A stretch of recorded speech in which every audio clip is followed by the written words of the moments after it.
Hola, buenas noches, bienvenidos. Esto es La Noche de Arjona, ja, ja, ja. Bueno, ya estamos por aquí una semana más, dispuestos a darte la bienvenida a ti y al mes de junio, que arranca precisamente en este día 1 de junio y que terminará la próxima semana, día 7 de junio. Por tanto, cuando llegue el 8, volveremos a encontrarnos. En la realización de este programa, el gran Javier Campos. Venga, te resumimos brevemente parte del contenido del programa de hoy. Empezamos, como siempre, con la enciclopedia oculta. Mónica García, muy buenas noches. Hola, Adolfo, buenas noches. Illuminati, sociedades secretas, Roswell, Área 51, el 11S, las élites ocultas, las teorías que aseguran que nada ocurre por casualidad y que alguien está moviendo los hilos desde la sombra. Esta noche volvemos a hablar de conspiraciones, pero vamos a hablar de por qué el ser humano necesita creerlas. Guillermo Díaz vuelve a abrir, como siempre, como cada programa, la enciclopedia oculta. 1, 2, 3. Y después llegará el boletín de las 2, 1 en Canarias, y ahí nuestro monográfico. Yolanda Guirado, muy buenas noches. Buenas noches, Adolfo. Bueno, pues esta noche hablamos de grandes hitos en la historia de la aviación y desde luego si hablamos de hitos tenemos que apuntar una fecha, el 18 de febrero del año 1911. Ese día un piloto francés llamado Enrique Pequet realizaba el primer vuelo postal de la historia sobre el cielo de la India. Transportaba más de 6.000 cartas en una gran bolsa de tela. Te lo vamos a contar a partir de las 2, la 1 en Canarias. Querido Pedro, y naturalmente de esas noches de infidelidad al espacio sideral, ¿no? Efectivamente, al espacio. Buenas noches, Adolfo. Cuando veo la imagen de un astronauta flotando dentro de una nave en el espacio, debido a esa falta de gravedad, me he preguntado muchas veces, ¿qué harán para comer? ¿La comida también flota? Cuando la tragan, ¿va flotando por el esófago hacia el estómago? ¿Qué comen los astronautas? Todas esas dudas las va a resolver hoy Fernando Mata, profesor de Fisiología y Nutrición de la Universidad Europea de Madrid, aquí en La Noche de Arjona. Y en memorias del programa es Andrés Atienza. Atienza. Ya no sé por dónde me vas a venir, Te quería Arjona. tomar el pelo, Andrés Atienza. Buenas noches. ¿Qué tal, Arjoinia? Muy buenas noches. Bueno, ¿qué pasaba en España y en el mundo en una semana como esta, pero del año 2025? Por ejemplo, en Bogotá, en Colombia, el senador de la República y precandidato presidencial por el Partido Centro Democrático, Miguel Uribe, sufrió un atentado cuando celebraba un acto de partido. El principal problema en Bogotá, en Colombia. Bueno, este fue el momento en el que recibió varios disparos por parte de un desconocido. Fue detenido poco después de cometer el atentado. 2 meses después de estar ingresado, moría el candidato a la República de Colombia, Miguel Uribe. Los oyentes lo recuerdan, tienen la sensación de que el tiempo ha pasado rápido o ha pasado lento. Mónica García, Pedro González, Andrés Atienza, Yolanda Guirado, Javier Campos. Saludos de Adolfo Arjona. Bienvenido a esta La Noche de Arjona. El presidente ha iniciado el protocolo fantasma, desautorizando así a todos los agentes de la FMI. ¿Qué va a pasar ahora? Me han ordenado que te lleve conmigo a Washington. Allí, Defensa te acusará de extremista radical y os endosará la voladura del Kremlin a ti y a tu equipo. La semana pasada abrimos una puerta peligrosa. La puerta de las teorías de la conspiración. Y lo hicimos con una advertencia importante. No todas las conspiraciones son falsas. Watergate existió. MK Ultra, con la CIA envenenando inocentes, existió. Si encontraban una droga que vertida en una copa hiciera que el individuo revelara secretos, la división de servicios técnicos experimentaba en ese campo.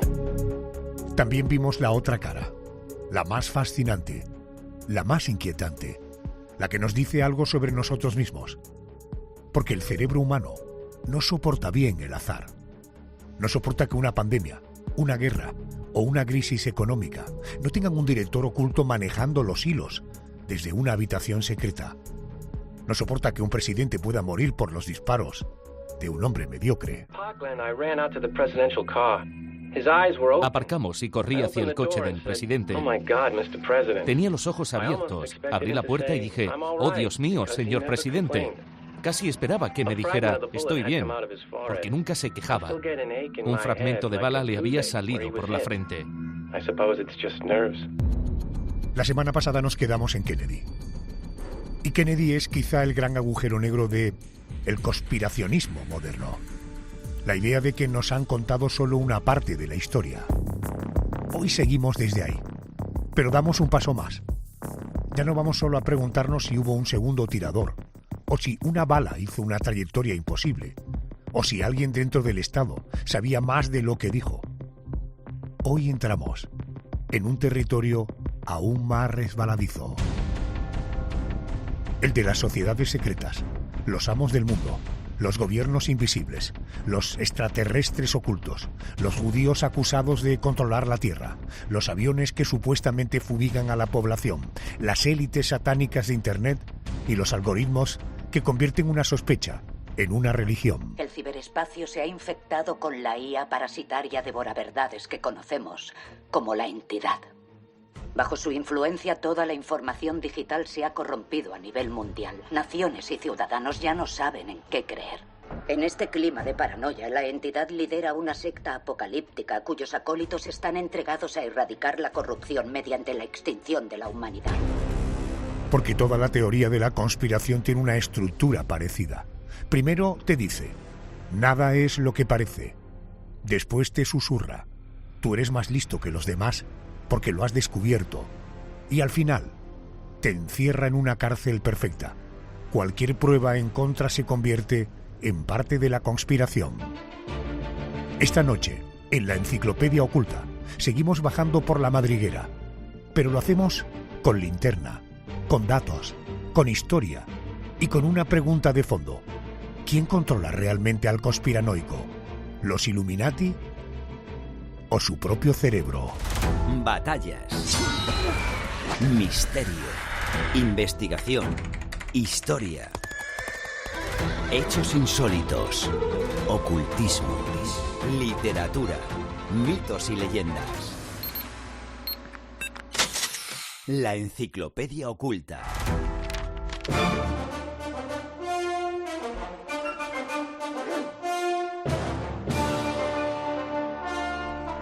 Querido Guillermo Díaz, muy buenas noches. Buenas y conspiranoicas de nuevo noches. Guillermo, la semana pasada nos quedamos con Kennedy, que es quizá la gran conspiración moderna, digo por excelencia. Hoy seguimos desde ahí, pero entrando ya en el mundo de las sociedades secretas y en los supuestos amos del mundo. Primera palabra, inevitable, Illuminati. Este símbolo ambigramático de los Illuminati se considera un mito desde hace 400 años. Al parecer, en el siglo XVI, un artista lo creó como tributo al amor de Galileo por la simetría. Y se revelaría cuando los Illuminati reunieran el poder para reaparecer y conseguir su objetivo final. ¿Qué fueron realmente los Illuminati? ¿Cuál fue su origen? ¿Qué era de verdad y cuánto tiempo duraron? Este es uno de los motivos por que una conspiración tenga mucho éxito, como es el caso, es que haya existido algo. Y en este caso, efectivamente, los Illuminati existieron. ¿Qué eran? Pues vámonos al 1 de mayo de 1776. Esto a los conspiranoicos le encanta porque en los números y lo que sea algo encontrarán. Yo no he encontrado nada, pero bueno, algo habrá. Un profesor de Derecho Canónico llamado Adam Weishaupt funda en Ingolstadt, en Baviera, la Orden de los Illuminati. No lo hizo en una cripta con velas negras, sino en una universidad alemana de provincias. Este hombre tenía 28 años y estaba cabreado con la Iglesia y con los jesuitas porque controlaban la educación. Y él plantea un club en el que reunirse, leer libros, pensar y hablar de filosofía. Básicamente lo que quería era difundir las ideas de la Ilustración en contra de cómo la religión se estaba apoderando de su universidad, desde su punto de vista, ¿no? Básicamente era un club de lectura clandestino para progresistas, o autoproclamados progresistas, ¿vale? En su mejor momento llegaron a tener 2.000 miembros. Nobles, filósofos, algún poeta, nada de dominar el mundo. En 1785, el gobierno de Baviera los prohíbe y se disuelven. Fin de la historia real, ¿vale? El mito nace décadas después, cuando escritores reaccionarios empiezan a culpar a los Illuminati de la Revolución Francesa. Pues claro, era un movimiento tremendamente anticlerical. Los Illuminati habían sido un club de lectura con algún movimiento anticlerical. Bueno, pues nos cuadra, los metemos aquí. Y ahí no para. En el siglo XX se les atribuye el control de bancos, de Hollywood, de la ONU, de los Grammy. Si Beyoncé hace una señal con las manos en un escenario, es Illuminati. Si Madonna tuerce un ojo, es Illuminati, en un videoclip, ¿no? Si el billete del dólar tiene un triángulo con un ojo, Illuminati. Ese triángulo, por cierto, lleva ahí desde 1782 y no tiene nada que ver con el Adam este. Y la ironía es perfecta, porque los Illuminati reales duraron 9 años, fueron un club que en su mejor momento tuvieron 2.000 miembros y fueron aplastados por un gobierno conservador. Y hoy, en cambio, supuestamente controlan todo el planeta, mientras Dan Brown hace caja. Ojo, porque hay una teoría que no es solo absurda, sino que es criminal. Me refiero a la conspiración judía mundial. Ahí aparece un texto venenoso, los protocolos de los sabios de Sion. ¿Qué es lo que fue aquello? Mira, a mi juicio esta es la conspiración más exitosa de la historia. Exitosa, negra, sangrienta y la peor. Si tuviéramos que elegir la peor conspiración con peores consecuencias, la más cruel de la historia, es esta. Los protocolos de los sabios de Sion. En 1902 o 1903, la policía secreta del zar de Rusia, la Ojrana, que era una policía brutal, los rusos llevan mucho tiempo teniendo policías muy bestiales, necesitaban un chivo expiatorio para desviar el descontento popular de lo que luego acabaría en una revolución. Fíjate, 1902, 1903, pues fíjate lo que pasó en el 17 y en el 18, o sea, estaba la cosa ya calentita. Entonces, la policía secreta, que era un servicio de inteligencia también, dicen, hoy tenemos la solución, fabricamos un texto que supuestamente serían las actas reales de una reunión de los líderes judíos planeando la dominación mundial. Y dentro de estas actas, pues está fastidiar a Rusia. El problema es que escribir eso requería mucho talento literario y los espías rusos no tenían mucho. Así que lo plagiaron casi literalmente. ¿De qué?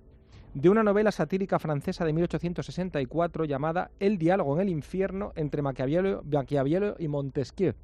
Ese era el título de la novela. ¿Qué hace la propaganda rusa y la policía secreta rusa?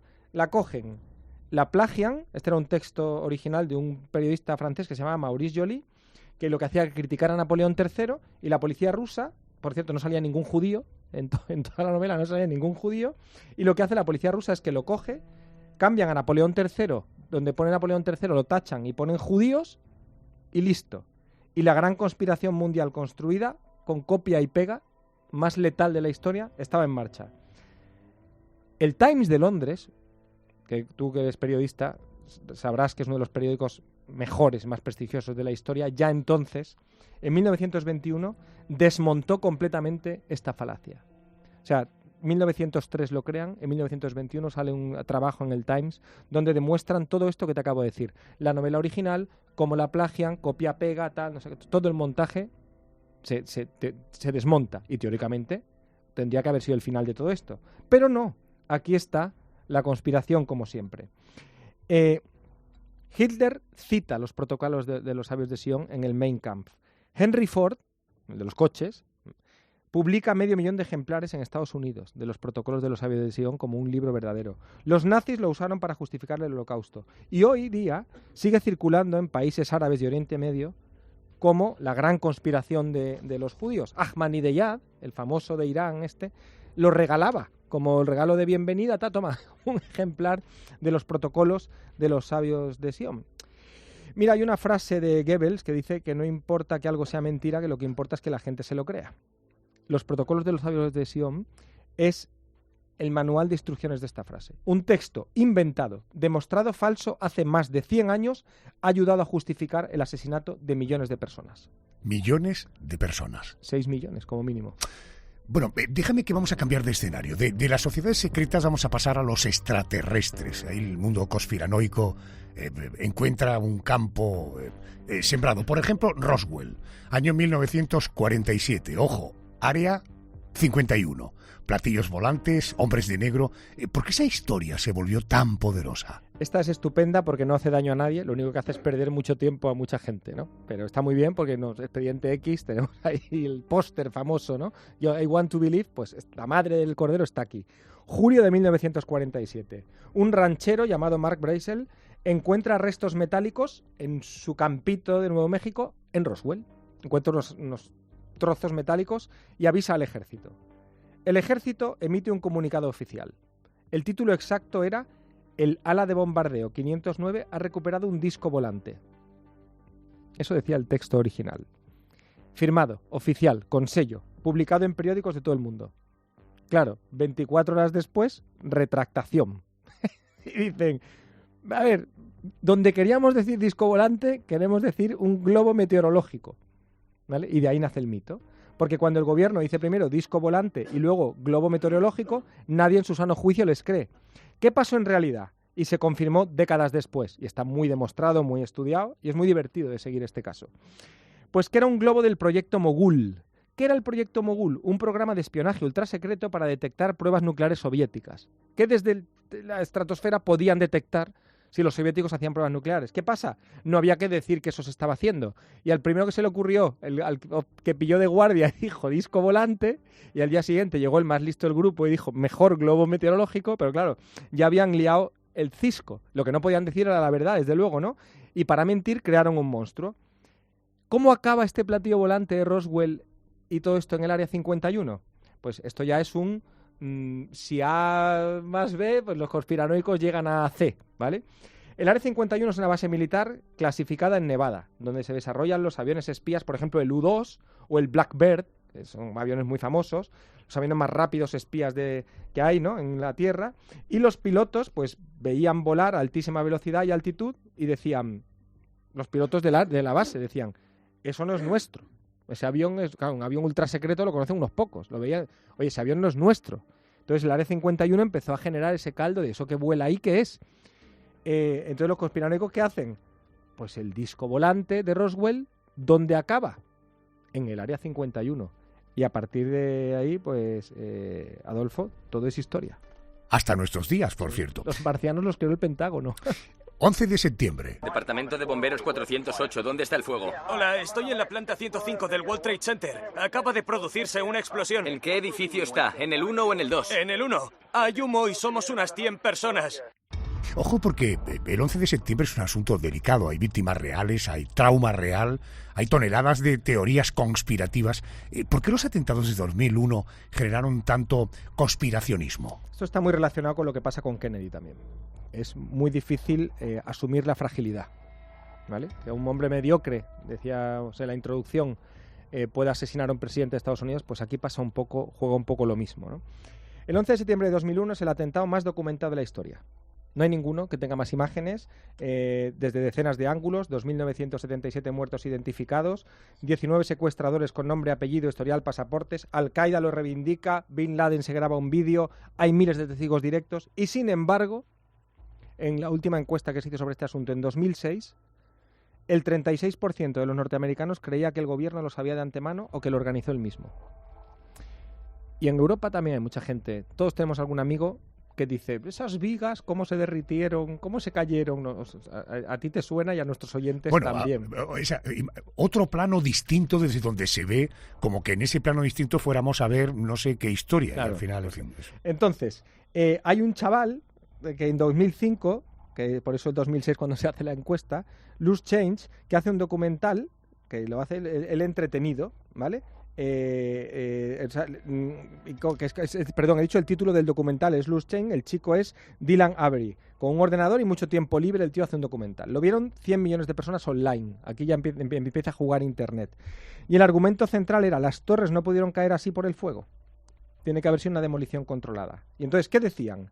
Que el acero, para fundirse, o sea, para colapsar, no bastan 600 grados centígrados o a la temperatura a la que arde el combustible, que es entre 800 y 1500 grados. Y dicen, oye, con esa temperatura el acero no se derrite.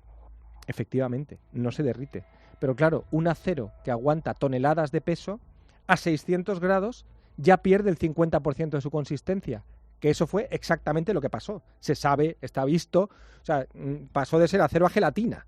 Y la gelatina no aguanta el edificio y se viene abajo, ¿no?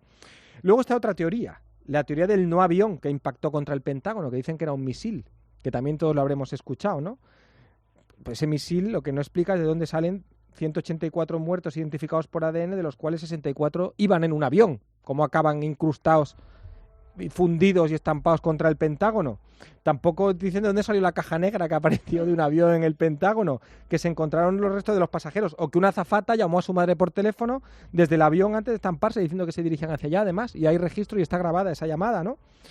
¿Por qué persiste todo esto? ¿Por qué, a pesar de las pruebas, de estar todo documentadísimo y tal, por qué el 11S genera esto?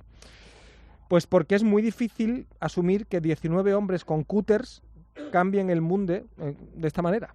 O sea, 19 radicales con cúter pudieran liar la que liaron. Y esto cuesta mucho asumirlo, Adolfo. Hemos hablado de conspiraciones falsas, pero también de secretos reales. ¿Tú no tienes la impresión de que hay un problema de fondo cuando las instituciones piden confianza después de haber mentido tantas veces, que el problema es la enorme desconfianza que tenemos de los Fernando Simón, de los ministros del Interior, de los Ábalos, de los Koldos, de los Pedro Sánchez, es que de la Mónica García? Es que hemos perdido absolutamente la confianza en las instituciones. Mira, Adolfo, hay una cosa. Yo estuve en política un tiempo, no lo sabes. Y ya veías estas cosas, ya se veían estas cosas. El mayor problema que generan los casos de corrupción que estamos viendo, que desfilan por titulares una y otra vez, el mayor daño no es el dinero que se han llevado, que lo es, o el escándalo momentáneo, tal, es el desgaste y la sensación de que todo es igual y tal. Hay un libro que se llama Continente Salvaje, que es interesantísimo, porque es, después de la Segunda Guerra Mundial, hay mucha Europa donde no hubo guerra, donde los combates no llegaron, pueblos que no estaban en la línea de avance, pero a los que llega la violación, la masacre, el caos y los disturbios después de la guerra. ¿Por qué? Porque no hay instituciones. ¿Qué dice este libro? ¿Qué tesis sostiene? Y no es difícil de entender. Detrás de las instituciones, Adolfo, no hay nada. Los jueces son jueces porque hemos pactado que esos hombres con toga y sus folios no son folios solo, son sentencias, y hemos acordado cumplirlas. El dinero es dinero porque hemos acordado que sea dinero, pero si no sería un papel, ¿no? Papeles. Las instituciones son exactamente igual, y si dejamos de creer en ellas, detrás no hay nada, está este continente salvaje. Y esto ayuda, por ejemplo, a las conspiraciones. Si los gobiernos te han mentido una y otra vez, si el proyecto MKUltra existió, si un gobierno te dice que es un disco volante para mentirte, o si estás viendo cómo un gobierno te miente una y otra vez, evidentemente el terreno para la conspiración está perfectamente abonado. Guillermo, las redes sociales, ya como la guinda del pastel, es una fábrica perfecta de conspiraciones. Sí, porque además un estudio del MIT dice que la propagación de la desinformación es 6 veces más grande en Twitter que en los medios convencionales. Por ejemplo, un estudio del MIT. Además, el algoritmo de recomendación de YouTube, de TikTok, de Instagram, crean lo que los investigadores llaman agujeros de conejo, madrigueras, rabbit holes, que es que empiezas viendo un vídeo sobre nutrición y, por ejemplo, el algoritmo te lleva a algo más radical, luego a otro más radical, y en 3 semanas estás convencido de que los médicos son parte de un sistema de control global de la alimentación.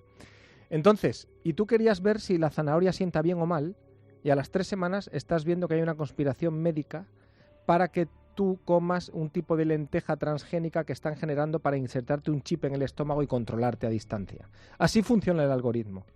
La buena noticia de todo esto, pues que esto tiene solución técnica y regulatoria. Ya hay una investigación seria sobre algoritmos que optimicen para la fiabilidad y no solo para el engagement, no solo para la adicción. Lo malo, esto supondría ganar menos dinero a estas empresas, y en esa guerra estamos. Y por razones que no vienen al caso explicarte, en estos últimos días he tenido mucho contacto con gente joven, intercambiando opiniones, hablando con ellos.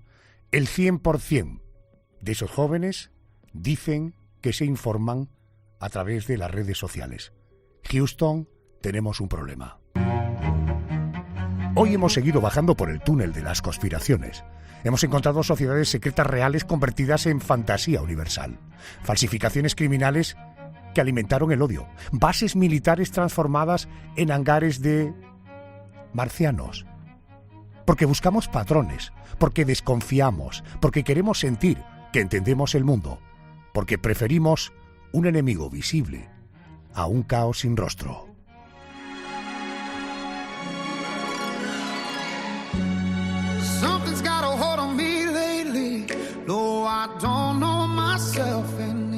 Querido Guillermo, hasta la semana que viene. Que lean más periódicos y escuchen más radio y se entretengan en las redes. Hasta la semana que viene. Gracias. Out of my mind, how many times did I tell you I'm no good at being alone? Yeah, it's taking a toll on me, trying my best to keep from tearing the skin off my bones. Don't you know